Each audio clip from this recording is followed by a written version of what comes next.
जान लीजिए ऐसे मैं कुछ ऐसा सिस्टम लगाने वाले की हमेशा होते रहेगा समय लगाना पड़ेगा। देखिए महात्मा बुद्ध जो है, महात्मा बुद्ध का जन्म हुआ, आप लोग को बहुत एक इनकी जीवन की बहुत ऐसी अनोखी कहानियां हैं, सुनेंगे ध्यान से आप सभी। महात्मा बुद्ध का जब जन्म हुआ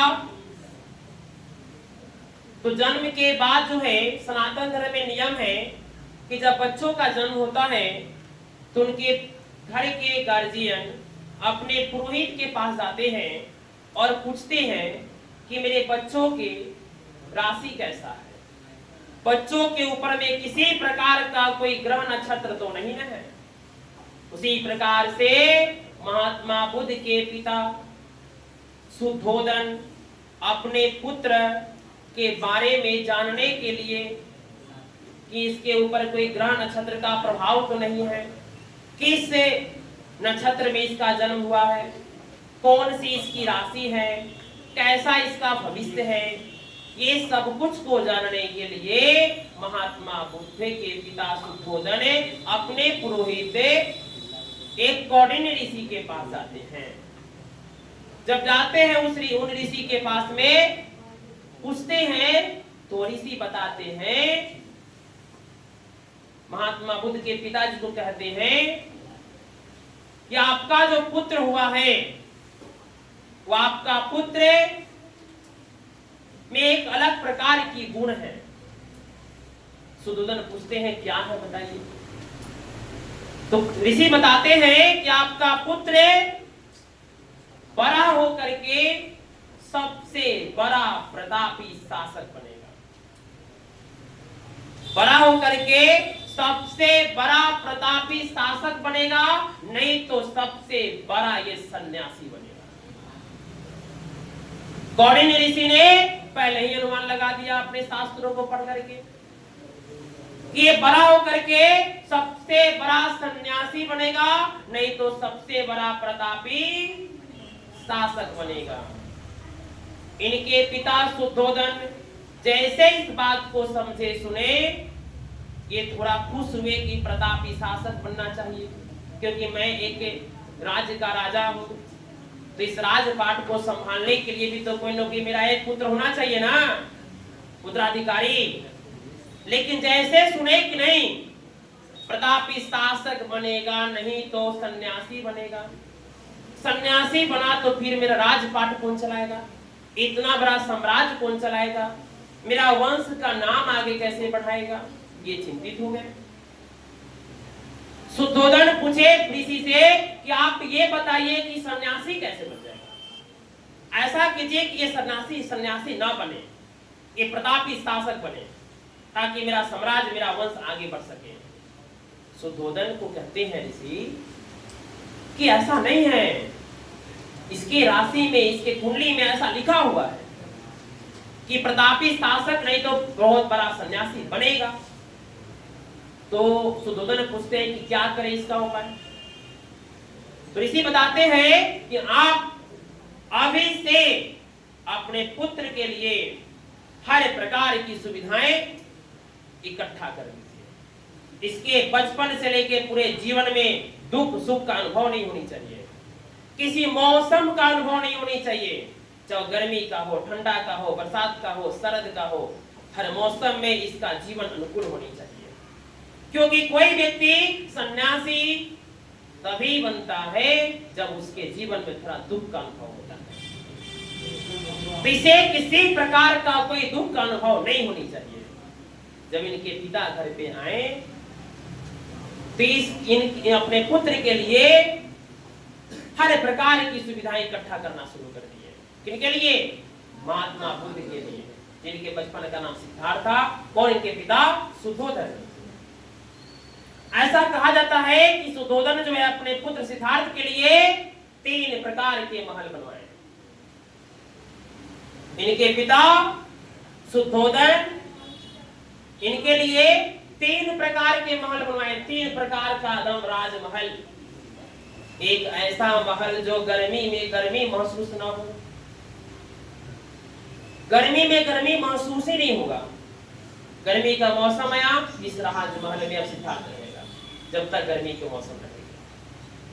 बरसात के मौसम में बरसात का बहुत बड़ा राजमहल, उसमें थोड़ा भी गर्मी, बरसात, ठंडा का उन्हें महसूस नहीं होनी चाहिए।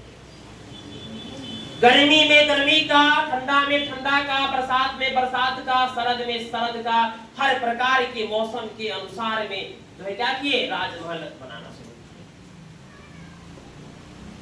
जब शुद्धोदन इस तरह से किए तो महात्मा बुद्ध को एहसास ही नहीं हुआ कि गर्मी क्या होता है, वर्षा क्या होता है, ठंडा क्या होता है, दुख क्या होता है, गरीबी क्या होती है, बीमारी क्या होता है, यहाँ तक कि वृद्ध व्यक्ति को नहीं देखा, मृत्यु क्या होती है उन्हें कभी देखा ही नहीं। जब थोड़ा बड़े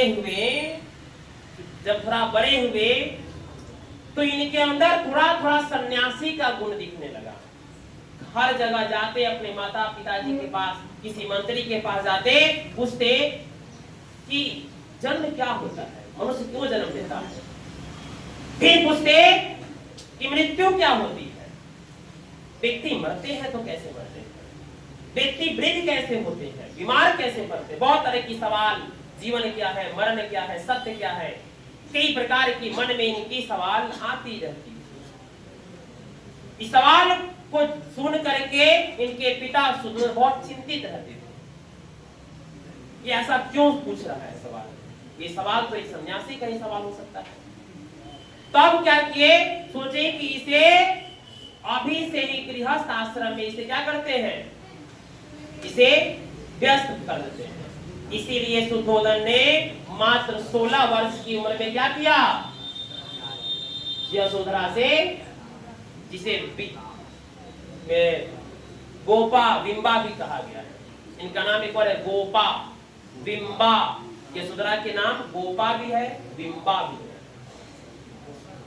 मात्र 16 वर्ष की उम्र में महात्मा बुद्ध का विवाह हो गया। किनसे, यशोधरा से। वह यशोधरा से जब विवाह होता है, कुछ दिन के बाद इन्हें पुत्र की प्राप्ति होती है। महात्मा बुद्ध जो है थोड़ा भी नहीं चाहते थे कि मैं गृहस्थ आश्रम में रहूं, लेकिन पिता की आज्ञा है, पिता की इच्छा है, पिता का प्रेशर है, एकदम ऐसे जीना है, ऐसे रहना है। फिर भी वो अपने आप को ढालना चाह रहे थे, अपने आप को नहीं, पूरे गृहस्थ आश्रम में अपने आप को नहीं बैलेंस कर पा रहे थे। वो बोल रहे थे कि मेरी पत्नी जो है मेरे कांटा है मेरे जीवन का, ये मेरे जीवन की सही नहीं है, मेरा जीवन तो ये बर्बाद हो जाएगा। जैसे इन्हें एक पुत्र की प्राप्ति हुआ तो कहा कि जा, एक और जीवन का कांटा आ गया। एक का कांटा पहले से थी, एक और जीवन के कांटा आ गया। इसीलिए महात्मा बुद्ध ने अपने पुत्र का नाम क्या रखा, राहुल रखा। क्या रखा, राहुल का अर्थ होता है जीवन का कांटा। राहुल का अर्थ क्या होता है, जीवन का कांटा। महात्मा बुद्ध ने अपने पुत्र का नाम रखा राहुल। राहुल का अर्थ जीवन कांटा। लेकिन एक तो पहले से जीवन की कांटा थी, एक और जीवन की कांटा है। अब आगे समझे। यशोधरा से विवाह हुआ, एक पुत्र की प्राप्ति हुई, फिर भी इनका मन विचलित रहता सन्यासी के प्रति, मन ध्यान नहीं लगता। कभी कभी अचानक जो है राजमहल के किसी एकांत जगह पे चले जाते हैं, चिंतन करने लगते हैं, किसी कोने में बैठ जाते हैं, ध्यान करने लगते हैं। कभी कभी कुछ सवालें मन में आती, एक दूसरे से सवाल करते रहते हैं। एक दिन क्या हुआ, जब 29 वर्ष की उम्र हुई, 29 वर्ष की अवस्था में क्या किए, एक दिन इनका एक घुड़सवारी है जो इनके साथी है, चन्ना। क्या नाम हुआ, चन्ना। चन्ना को बोलते हैं सिद्धार्थ कि चन्ना मुझे आज राजमहल भ्रमण करना है। ध्यान दीजिएगा कैसे समय का प्रभाव चेंज होता है। सिद्धार्थ जो है चन्ना को कहते हैं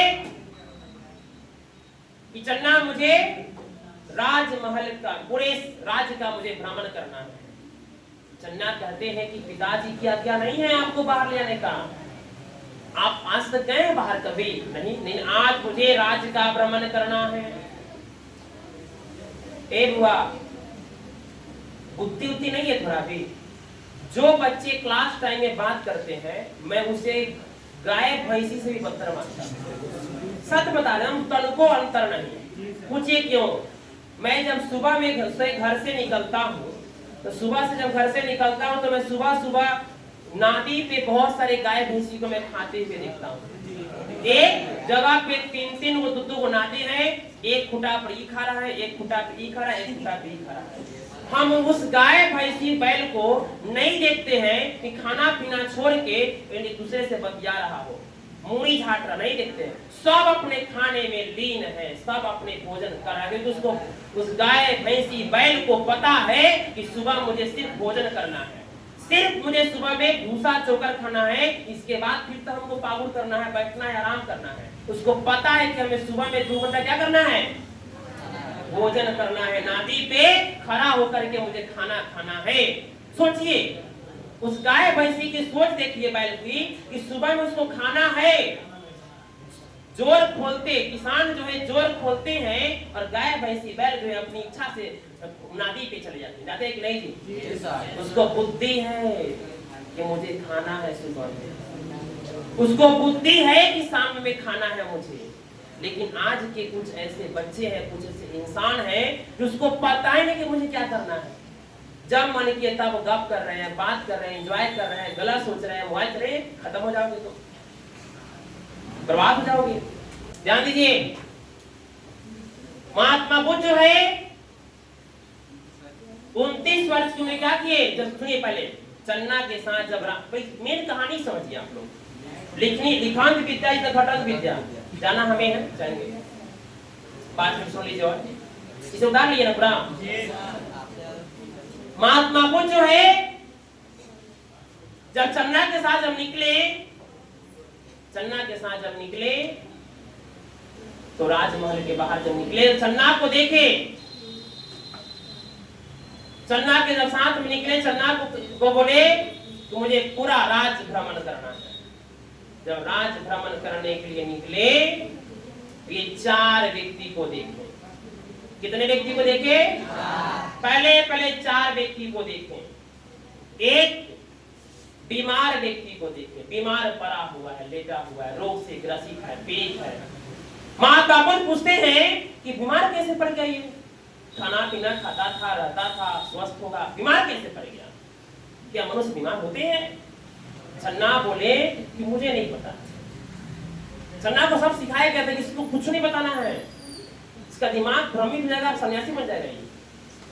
क्योंकि हमें नहीं पता है कि लोग बीमार कैसे पड़ते हैं। थोड़ा और आगे बढ़े, देखिए कि वृद्ध व्यक्ति पड़ा हुआ है, लेटा हुआ है, शरीर उठ नहीं रहा है, अपनी शरीर भारी हो चुका है, हाथ उठ नहीं रही है, पड़ा हुआ है, चमड़ी झुरझुरी पड़ गई हुई है, बाल पूरा पक चुका है, दांतें पूरी गिर चुकी है, चमड़ा झुरझुरा हो चुका है, एक पैर भी नहीं उठ रहा है, सब मल मूत्र सब अपने बिछौने पे त्याग कर रहा है। इस समय आपका भी आएगा, हमारा भी आएगा।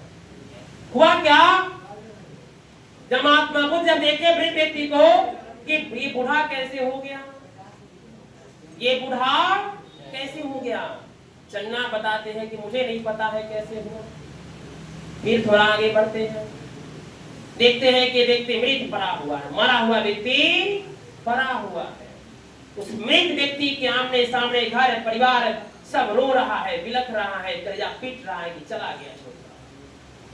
फिर पूछते हैं सिद्धार्थ चन्ना से, कौन है ये, कैसे मर गया ये, इसकी मृत्यु कैसे हो गई?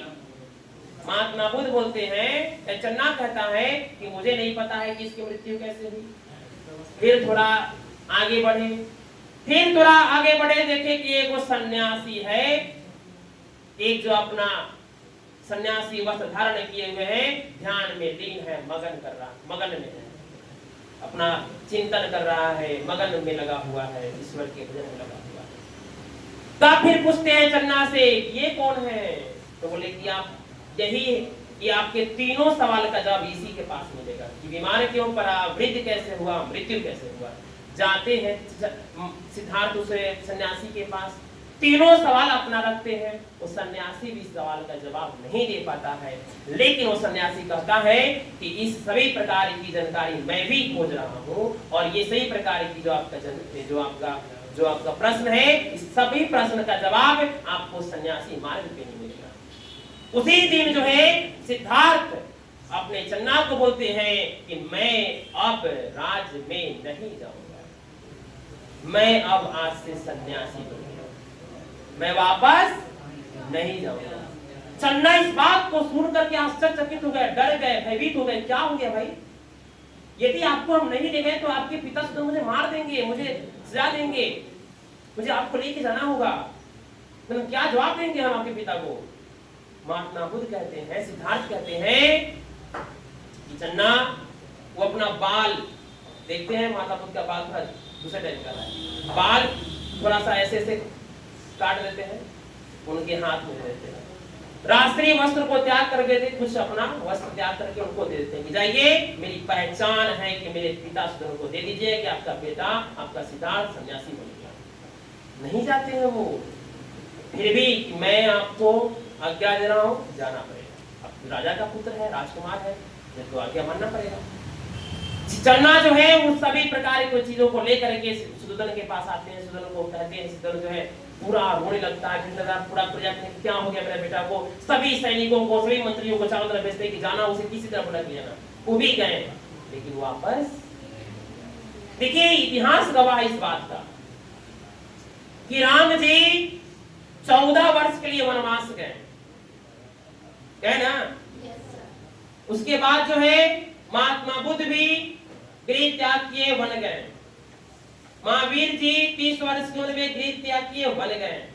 इसलिए मेरा मानना है कि राम जी वन गए तो बन गए, राम जी वन गए तो बन गए।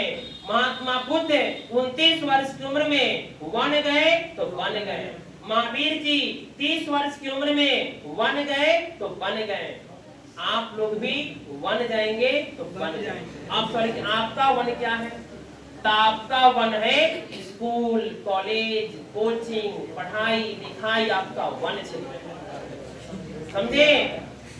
चलिए ठीक है, आप सुनिए, क्वेश्चन आप लोग के लिए है, इनका जीवनी आप लिख के आएंगे, ठीक है ना, घर से अपना से लिख के आना है जीवनी।